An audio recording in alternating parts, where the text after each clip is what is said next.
Yo, what is up guys, Quiz the Games here, welcome back to a brand new video. If I sound weird, I just woke up. I was going through the Game Award trailers to try and figure out what I was hyped for after last night, because I did a live stream on my Twitch channel, but I want to make a separate video where I just talk about my most excited announcements and upload the stream itself, if the audio sounds good, because I think the audio is going to be weird in my stream. But anyways, yeah, the Game Awards happened last night, December 7th. Usually I come to this award show for specifically one thing only, the trailers. Sometimes they're for like the really cool awards and, you know, see who can win. But this year I wasn't really too invested in the awards because I loved every game this year, so I was like, I don't really care what wins or whatever. I didn't watch Golden Stick, I don't plan to watch the Dice because, like, to me, there were so many good games this year that I don't think it really matters which one, minus a couple wins that I think were not deserved. But I'm not going to get into that and rant on about bad video games like Cyberpunk 2077, or bad before, they're good now. Anyways, the Game Awards were very fun in terms of announcements. They had a lot of cool things that I was really excited for, especially that one trailer. I'll talk about that. I'm actually making a separate video for that, but I'll get into it later when I actually talk about it. But they had a lot of cool stuff. And 2024 is more my year than this year was. Like, this year was really good for like the AAA space, like the high fidelity, high end graphic AAA guys. Story-driven narrative games like Alan Wake 2, Spider-Man 2, stuff like that. But next year seems to be my type of year for like all these JRPGs. We got Rise of Ronin, we got a lot of cool stuff. So I'm very, very excited. Like that's a realistic looking game, but I mean like a specific type of game. You know what I mean. Let's get into the announcements, the really, really cool announcements that were there. So the first thing they showed off that I really cared about was Arknights Enfield. People I know love Arknights. This is like a full 3D Arknights game with action combat, and I think it's a gacha game or a MOBA or MMO type of game, something like that. I don't remember exactly what it is because it's getting a technical test, so I assume it's not a game you buy physically. It's coming to PS5. They announced the PS5 version, and it looks really cool.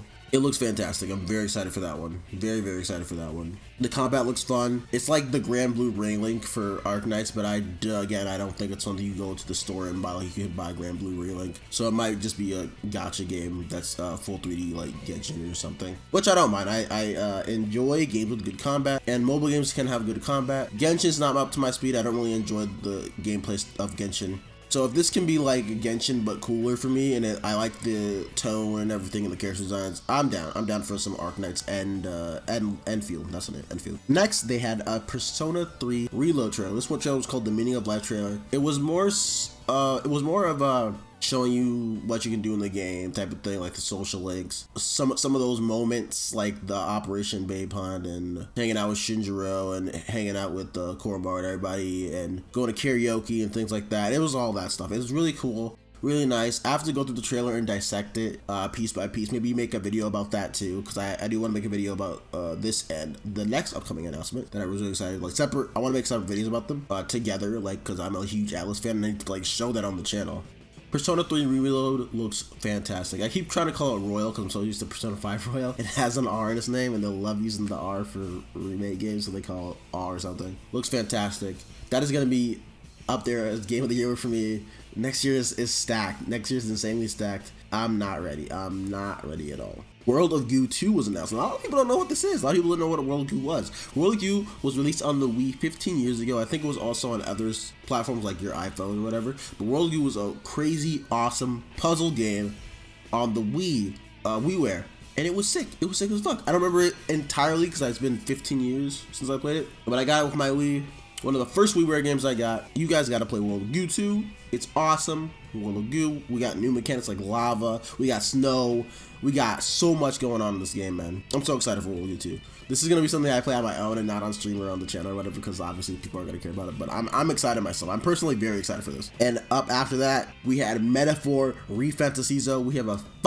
We finally have a launch region, a launch season, which is fall 2024. My guess is October. Like, it's not going to be the end of September. It's going to be October or November. I think it'd be a great October game, and I just use that entire fall break to fucking play through this game that is doing a lot that I'm really liking. If you played the Kiseki series or Trails series, their upcoming game is coming out called Daybreak, Trails into Daybreak, I think is the name, or Trails into Daybreak, one of the two. Trails into Daybreak has the system action combat that turns into turn-based combat. And not like FF7R where it's like you can do action combat and hit a button and go tactical mode. No, it's like you do your action attacks and then you set up your enemy to go into turn-based mode after hitting like a button.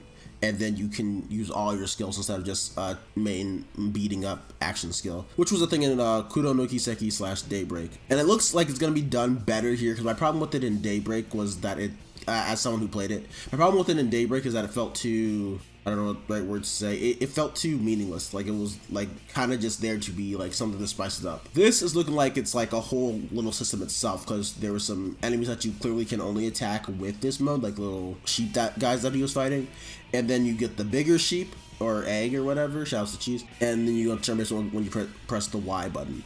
It's really funny that Alice keeps doing this thing. I don't know if you guys notice it, but they have a marketing deal with Xbox. So they upload the trailer with the Xbox logo at first and the whole Xbox shebang to make it seem like Xbox has it. But then a few days later, deletes it and re-uploads it with everyone else's logo. I don't know why they did that, what kind of marketing deal that was. Because like, I guess it's to get people to buy it on Xbox day one, because Xbox fans will be like, yeah, we have an RPG, let's go. And people will forget it's on the other systems. But I think people who like are really deep into the JRPGs will know. But I think this is for people who don't usually play JRPGs and want to get into them. It'll work. I think it'll work for the casual Xbox gamer who just opens up their console, sees Game Pass, and sees Metaphor Refantasy front and center. Like, it's gonna be right in their face. Like, oh, this looks sick as fuck, I'm gonna play this. And I don't think it's gonna work on anyone else. It's funny to everybody else who knows, even though it's like really funny. But people who aren't in the know, you know, they're gonna think their thing. They're gonna think anything about it. So after that, they announced 2 surprise things for me. Exodus, made by a company who's under Wizards of the Coast. It's by ex-BioWare devs. It looks like Mass Effect, and it has Matthew McConaughey in it. I assume he's a character you can romance, but it looks cool. The CG trailer was nice, and I like how the gameplay looks. It looks like Mass Effect. I like Mass Effect. I'm not a huge fan, but I'm interested in this. I'm very excited to see what this is, because Mass Effect 4 won't be out for a long time. I'm not particularly sure. If it's next year, I'm gonna pick it up and, you know, get into it. Maybe pick it up later, not day one, because next year's the FF7 year. Like, everything else, minus a few games, is getting skipped for FF7 Rebirth multiple playthroughs. I'm sorry. Next, we have free DLC for God of War Ragnarok. That's a roguelike mode called Valhalla. And when I first saw the trailer, I thought, wait, what? Is this like a going back to Greece thing? But it seems like it's going to involve Greek monsters and the monsters from Norse mythology in a roguelike mode, which will be really cool. I'm not a huge fan of roguelikes, but I'm trying to get into them. This will be my first one, along with Hades. And I was playing another one that I was like I was really into. I don't remember which one it was, though. But those are my 2. Maybe I'll get into the genre more, but I'm very excited. I'm very excited for this free DLC next week in 5 days. I'll probably stream it. You know, come on by my Twitch. Thank you everybody who watched my Twitch stream yesterday. Sorry, I was really distracted. This little tangent. I was really distracted by some things, and I was also on a call. And then I had something going on in the house. So I was really distracted from chat. So sorry if you were in chat talking to me and I didn't see it. I will do better about that next time. I apologize. Anyways, next we had a trailer for Prince of Persia: The Last Crown. Metroid Dread did so much for the world.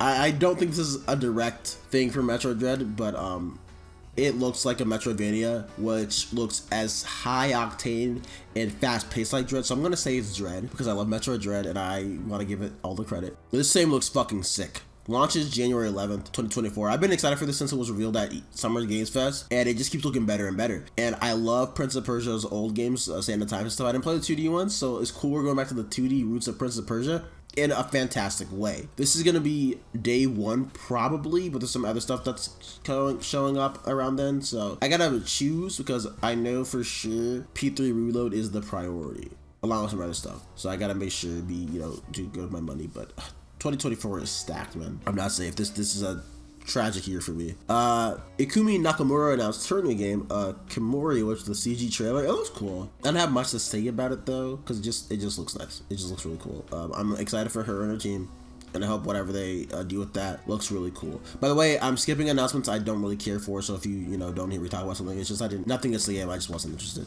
And then after that, Sega came out the woodworks for no reason. Like, they popped out whole nuts on the table, slinging dick, showing pussy. Everything was out there on the table with their Super Game project, which I assume this is a Super Game project they've been talking about, where they announced 5 games, and they have more coming. They said, and more.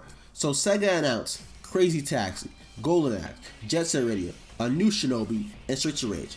In a trailer that I couldn't tell was Sega at first, because I had to turn the volume down, because again, I was streaming last night and I didn't want my mic to pick it up while my friends watching, because my desk is really small. I need a bigger desk. But anyways, they announced all these games, and they're all coming out for the next few years. So I assume this whole decade is how this going to spread out. And a lot of them look pretty far in development, especially Jet Set Radio.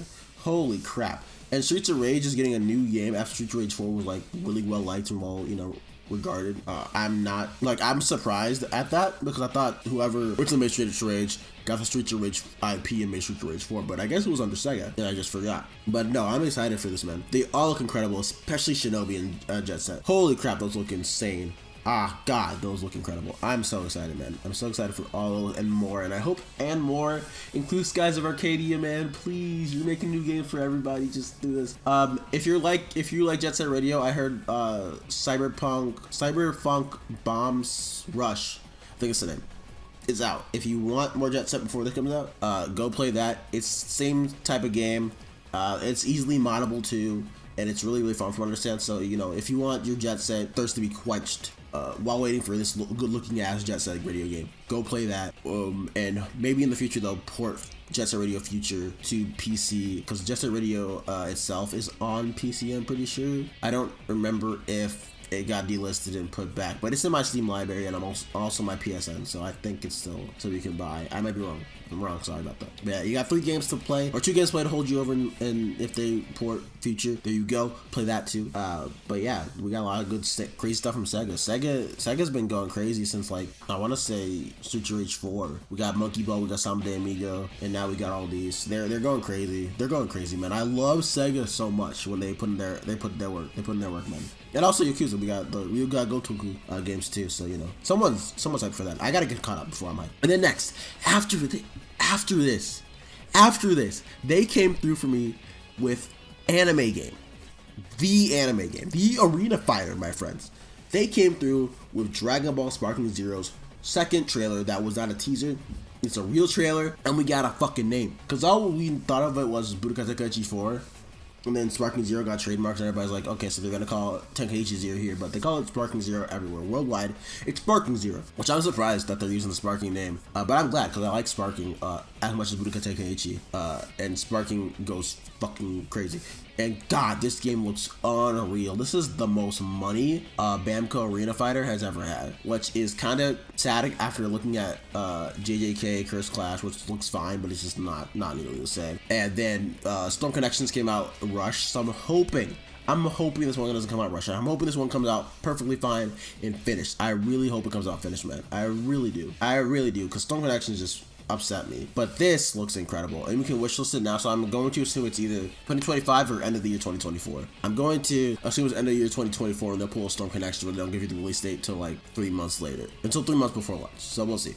But it looks incredible. It looks insane. I'm happy for everybody who's excited for this, including me. Yeah, I'm so excited. Next was Supermassive Games' new game. I love Supermassive Games because their games are hilarious. I love the Quarry, I love Until Dawn.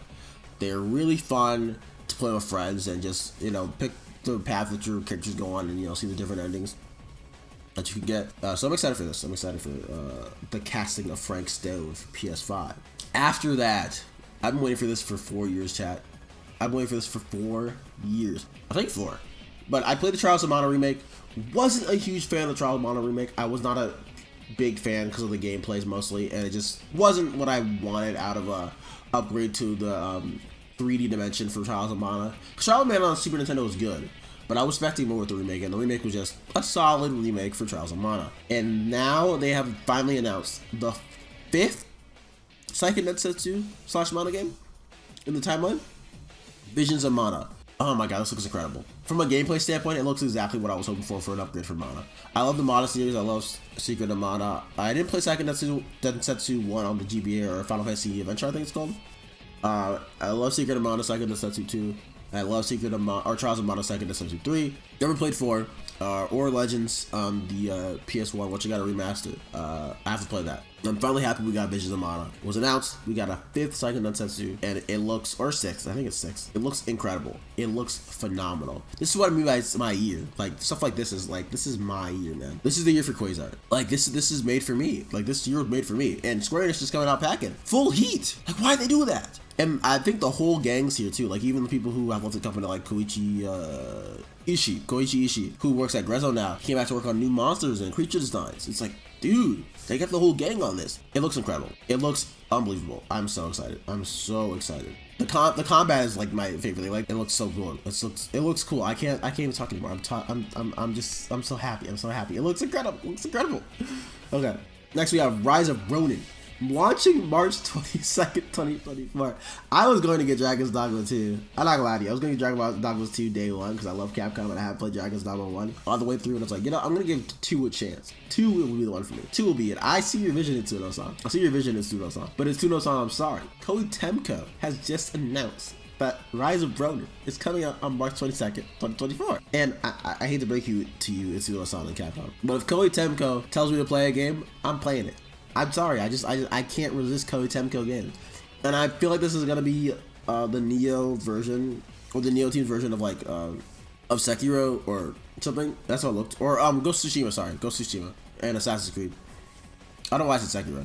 From what I understand, that's Wulong. But anyways, Rise of Ronin looks like they're Ghost of Tsushima, probably better because I prefer their gameplay over like a lot of people's combats. And it looks insane. And I really wish they hadn't done that to Capcom, man. I really do, because I would have got the game day one. But it's too late. I'm sorry. When you pair your sword starts on fire, he shoots guns. He was strapped, man. He was going crazy with the you know what I'm saying? Like he was going in, and I can't resist that. And the roof jumping, the traversal looks really fun. I can't resist. I'm sorry. I'm there day one, unless I'm playing Rebirth, then I'm not there day one. But I'm probably most likely there day one. After that, Microsoft showed up in a big way where they finally announced their Kojima Productions in a game called OD. I don't know exactly what it is because I missed the trailer, but I see it's a horror game. Considering he came out the fake ass PT door. It's gonna be Xbox exclusive. So now he has a game on Xbox, he has a game on PlayStation. PlayStation has Death Stranding 2. And Xbox has OD, which was announced a long time ago, so it's cool that's getting announced here, but we don't have a release date still.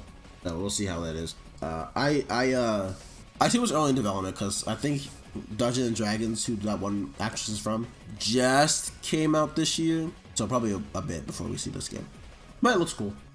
Next they had Jurassic Park Survival, which is a first-person single-player survival game. It looks neat. It looks fine. I like Jurassic Park. I'm not a huge Jurassic Park guy like I used to be. I love dinosaurs still, but Jurassic Park is it's cool. So we'll see how it turns out. I'm excited. It's Jurassic Park. I like dinosaurs, so that's why I'm bringing it up. I'm not too excited, but I'm excited. I don't know how to play it, but dinosaurs, so I'm there. I'm like a 5-year-old. Black Myth Wukong launches August 20th, 2024. Finally a release date for that. Apparently there's some controversy going on with them. So, you know, if you're worried about something like that, don't bother looking at the game. But it comes out 2024. It looks cool. I forgot what the controversy was, but I think it was like sexual something. I'm pretty sure it's misogyny. Like they're like sexual discrimination. There we go. Sexual discrimination against people in the company. So, you know, if you're worried about that, don't bother. Looks good, but it has that stigma to it. So, you know, not looking good for that game. Next game I cared about, they had Kenzara Zao, the Tales of Kenzara Zao. I think that's how I pronounce it. Another Metroidvania lookalike that's very high action, high octane. Very requires you to be quick on your feet, like Prince of Persia and Metroid Dread. So I'm very excited. It looks really cool. The person who was up there, I forget his name. I apologize. It was awesome. His charisma was crazy. He likes Kingdom Hearts also, so he's my guy. I gotta play this game. Next, they announced the first Berserker Kazan. I missed this trailer because I was not in the room. But from what I can tell, it's a God of War lookalike or Souls lookalike, something like that, something close to that. Looks really cool. I like the blend of anime cell shading with the realistic backgrounds or realistic texture of the world. It looks really good. It looks really cool. It's a very insanely detailed game. I'm excited for that. But next, this might be the final one, I think, because I don't think there's anything. Actually, okay, there's a few games after. But this is the main thing. You know I'm here. You know why I tuned into the Game Awards, because I knew it was going to be here. It's the marketing season. This is the biggest show in the world. It's Final Fantasy VII. They got to have it there. But what I was not expecting was the main theme to play here. I was just not expecting that to happen. And it sounds beautiful. And the fact that they had Aerith singing it in the Golden Saucer, oh, that was even better. That was even better. Like, that was beautiful. And it has me more excited for that section of the game. I was already excited, but like they're like, dude, this is the Golden Saucer. We're going all in. And they're going all in. They had Jessie there. People are saying that it's confirmed that she's a VR hologram, but this is FF7 Rebirth, guys. We gotta think everything's on the table. Everything's on the table, okay? There's nothing here that's off the table. I'm sorry, that's just it. So I don't know if she's dead or not, but we'll see. We'll see if she's dead or not, right? We'll see when the game comes out. But Jessie was there. Cloud was watching her sing. They showed the Golden Saucer date for Cloud and Aerith, which is really cute. Very excited for the shipping wars to start on Twitter and other social media. But that was really cute. The dancing with Yuffie, Tifa, and Aerith were really cute. They showed Dyne and Barret, which that was like one of the things I was excited for, man. One of the things I was excited for when this trilogy was announced was like, I need to survive till the trilogy ends at least, so I can see the Dyne and Barret scene. I have to see the Dyne and Barret scene, and I'm getting it in February. Like, I needed this so much. And in Japanese, he's voiced by Kenjiro Suda. Like, are you serious, bro? Kenjiro Suda? Come on. I'm there day one, man. I mean, I was there day one, but like they're pumping me injecting me with the 7 Rebirth, man. They're injecting me, man. It's not even out yet. I'm getting injected with it. And the singer, I forget her name, Leon something, has a beautiful voice. And Nobuo Uematsu wrote and composed this, I think. Someone else said it was Nojima who wrote it. So I don't know, but I think it was Uematsu who wrote it. But it has the same energy as his FF8 to FF10. FF8, FF9, FF10, like those 3 games. Their main themes, right? Like where they would have beautiful ballad-like opening or main themes. You had Suke de Ne, I think is the name for FF10. I don't remember exactly. I'm sorry. I apologize. Suke de Ne. You have Eyes on Me, and you have I forgot the name of the FF9 one, but you know what I'm talking about. But I love those songs, and I'm glad that we're back in that era of Uematsu songs. Because Final Fantasy has had songs like that forever. We've had songs like that forever. We have I'm not gonna count Stand By Me because it's not an original song, but that is something similar in the same vein as that. But Final Fantasy is known for having its ballad-like main themes. But I think Yosh and Kohenzu songs are not really like the same type of song. So we haven't had one of these since like 13, I'd say. So I'm glad that we're finally back into that type of song. And it's a song about Aerith, according to Uematsu. He said on his Twitter profile, put up on the screen. Not Twitter profile, sorry. He said in an interview with Gamer9. I apologize. This Twitter is from Shinra Arc's Twitter, where I'm posting the picture of. It's about Aerith, and he made sure not to include a theme because he wanted to make sure that it wasn't a sad song. Something like that. Something like that. But I'll go in more detail when I do the trailer look at. When I do the trailer look, I'll go more into detail about that. But it's a very Aerith song. It's about her specifically. So I'm very curious as to what they'll mean. And I think people think that there's going to be different songs for different characters. But I think if the VRs, depending on who you date, I think no matter who you pick, will sing that song. So even if it's Yuffie and it comes off as weird, I think she'll be singing it. But I'm thinking it's just gonna be Aerith, no matter who you pick. But we'll see. But maybe they just picked Aerith specifically for that scene because it's her theme song, or her song and this game song. This game's about Aerith basically, so we'll see. We'll see what goes on. We'll see what they're cooking. I'll go over it in my trailer analysis, like I said. And then last but not least, for me personally, two more. For me personally, there are 2 more. Blade by Arcane Leon and Bethesda. Nothing we saw, it was CG trailer, but I'm excited because Arcane Leon makes fantastic games. They made Dishonored. They made Deathloop. They made did they make Prey? I thought Prey was like their weakest game, but they made Prey. Arcane Leon is really good. So I'm very excited for that.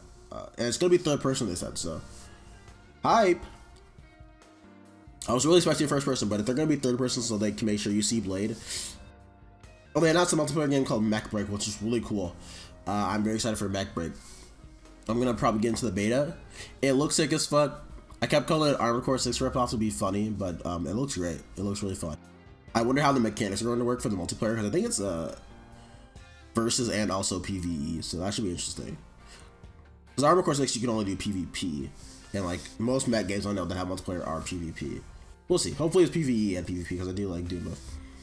There's Guilty Gear Strive DLC, which is really cool. I know a lot of people who are excited for Alpha, like the new design. Me personally, I don't play Strive, so I'm not too excited, but maybe I'll play Strive with that 3v3 patch comes out, because that looks really fun. I own it. I might as well play it. I own so many games that I don't play. I buy fighting games all the time and don't play them. But I do want to play Street Fighter 6, so we'll see. Final Fantasy 16 DLC, Echoes of the Fall, and the Rising Tide were announced with some neat trailers, and I don't think they did exactly what I wanted them to do, as I said in my review, where I was like, I hope they add in the combo modifiers like Sora gets in Remind. It doesn't seem like they're doing that. I think they think that 16's base combo is, in their eyes, perfect. I think they think it's perfect, and I'm not a huge fan. That won't stop me from playing it, though. I'm going to play it. I'm just disappointed, though, because I don't think adding more cooldowns is really the thing you need to do.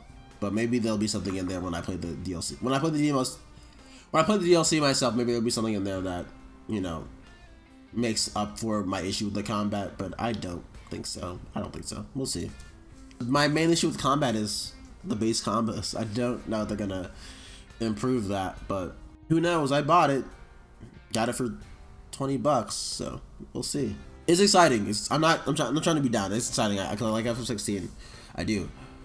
But I'm buying the DLC because I want to play more of the game, so I wish they would improve the parts of the game I'm not a fan of. And maybe I'm just an outlier. So yeah, maybe more people love how Clive plays with the base combo. Last but not least for me, Monster Hunter Wilds. This looks insane. I liked World. I liked Rise. Rise is probably the weakest of the two for me. I love Try on the Wii, so I'm a Monster Hunter dabbler. I dabble in Monster Hunter every once in a while, every time a new game comes out. I haven't found one that sticks to me like World did. World stuck with me for a good bit because I had like a bunch of friends on PSN to play with, compared to Rise where I didn't have any people to play with. So this being a sequel to World and being on PS5 and Xbox Series, I'm very excited. This is another game in the Capcom lineup that got leaked a while ago that has finally been announced. So I wonder what that Rockman game is, or Mega Man game. So I guess you're still waiting for that, because probably waiting for this to come out first. But we'll see. Comes out in 2025. Looks like the most fun traversal wise of a Monster Hunter. Like there's a lot of platforming and stuff like that going on. So I'm very excited for that. Very excited about that. So yeah, that is all when it comes to announcements. There's one award I want to talk about that I really was happy about. Only one I cared about really was most anticipated game. And most anticipated game was pretty stacked. And I just wanted one game to win. And it did. Final Fantasy VII Rebirth, baby. It won. It won. I won. We all won. You come here, Final Fantasy, we won. You know? And that's all I really wanted to win. I didn't care about any other one. I mean, I cared because I wanted people to win and get up there and speeches.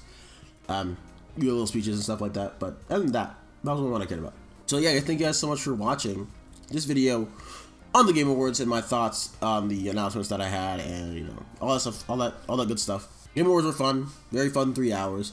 I kind of deflated after I saw Rebirth though, because I think the announcements after that didn't really hit, minus the few I just talked about. Because they shoved all the good ones in the front, and then the back half was like okay with the announcement, with the awards and stuff like that. So they had, it wasn't like bad, but it was like not like. Thank you guys so much for watching.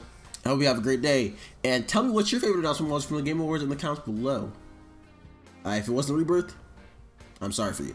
Thank you guys so much for watching, and peace for Wizzy Games, everybody.